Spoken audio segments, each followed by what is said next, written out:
I am a Master of Divinity student at the University of Chicago. Can everyone hear me? Yeah. Okay, great.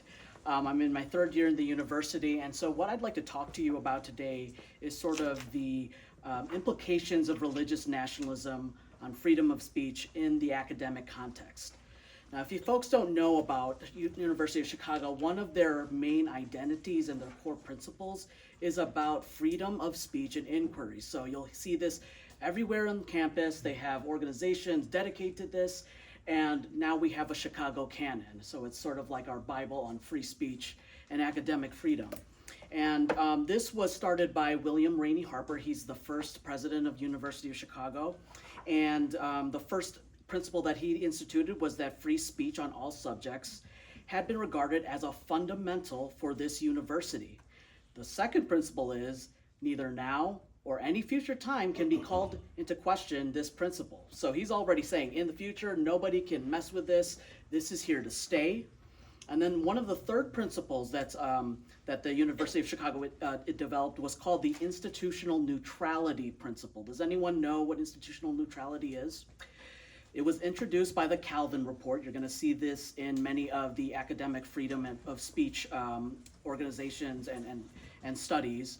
And in 1967, it stated that a university as an institution must remain neutral on issues of political or social concern.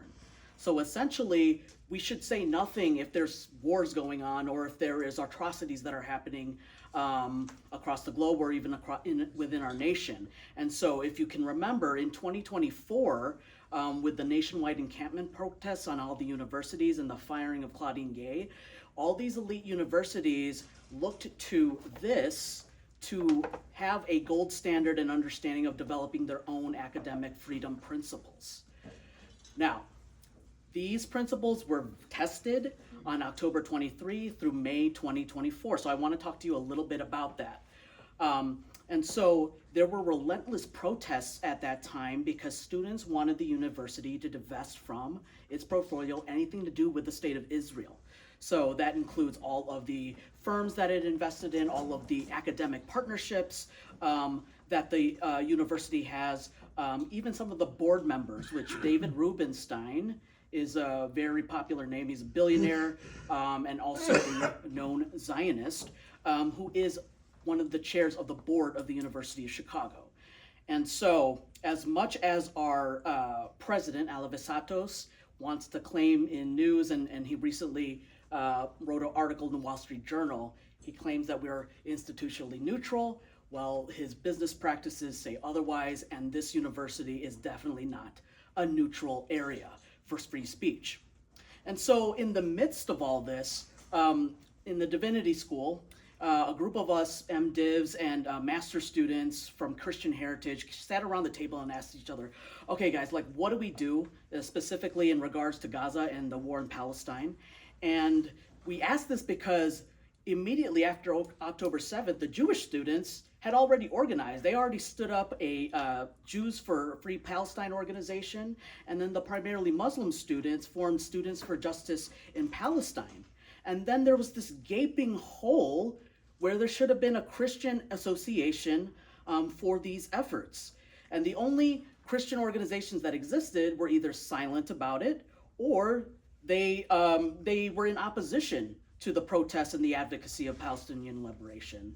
And so this astounded and angered me because it took a Muslim student to reach out to the student body and say, hey, where are the Christians for an informal group to finally form? But I want to relate to Pushka in that, like, in the midst of this, I felt very alone in my own community, even in a divinity school where there's a lot of practitioners. And so I think that's something that we can all, sort of relate to. Now, because although nobody believed or actively engaged in the tenets of Christian nationalism, it seemed like all of Christianity, its practitioners and its members were stained with the association of bigotry, white supremacy, and social conservatism. And while many of us joined the other student organizations as allies and partners, we still felt the need to express our collective Christian solidarity because we believed in Palestinian liberation and condemning the actions of the state of Israel. And even though we had the Chicago Principles at our disposal, the group was unable to publish a unified public statement as Christians. We couldn't agree. We wouldn't put out a statement, and that really disappointed me. And since being asked on that panel, I've wondered, why is that? Why is this group of highly educated, highly articulated graduate students not able to muster a single word against the violent actions of the state of Israel? Well, there was a few factors around this. I already talked to you about the relationship between the university and the state of Israel. There's many business relationships and partnerships, many academic partnerships, as well as specific people on the board that are known Zionists. But the other thing that I took into consideration is that with the attack on January 6th on the Capitol and the rise of Christian nationalist lobbies looming in the background, the perception of Christians, whether they were part of an evangelical denomination or not, the perception was fraught with negative connotations of violent religious nationalism.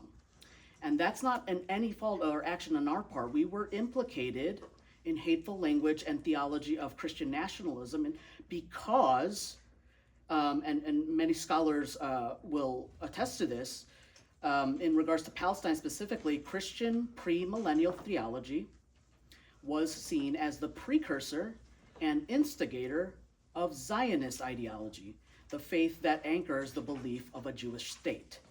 So Neil has asked me to talk about Zionism, but I want to sort of focus on Christian Zionism and what it's implicating us in. And so I ultimately want to speak about this wide self-censoring on the part of Christian groups who did not support this Christian Zionist nationalist agenda. I say self-censored because, as I stated earlier, the students at the university have the rights to freedom of speech and inquiry. It was by personal choice that my colleagues felt hesitant to speak publicly about this. And many of them mentioned that they were graduating soon, and one wrong thing said could mean a lack of job opportunities. Now, this is my probably third career at this point. I have a career in healthcare, so I was empathetic to these students who, this is their livelihood, this is their futures that could, they're putting on the line. But let me ask you this, would those students have the same fears if the whole of American Christianity wasn't in some way misinformed or automatically pledged allegiance to another state based on a nation referenced in the Bible, which is Israel? Was this really a matter of personal choice or a widespread belief throughout the church, whether we like to admit it or not?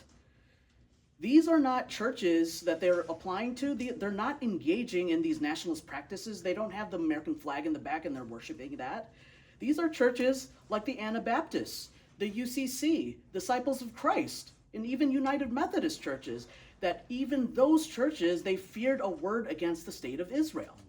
Even though we have resolutions about this, we just talked about that earlier this year. And so I want to highlight that the danger of the growing populism of Christian Zionism, or any religious nationalism, that fact, is that it's beginning to change the average American's understanding of what it means to be Christian. And that's scary. It should scare you folks. I'm going to skip my little story because I know I have a little bit less time. But I want to make this point. When it comes to our neighbors, and Christians, I'm talking to you. When it comes to our neighbors, the diffusion of religious nationalism amongst Christianity has us starting in the negative with our colleagues who would otherwise trust us in interfaith worship and interfaith work. So what does this mean? It means today we need to take seriously the redefining of American Christianity and ask our neighbors, the ones that are sitting right here today, how can we work with you? What can we do to show them the true and loving, compassionate face of God? Thank you. Thank you.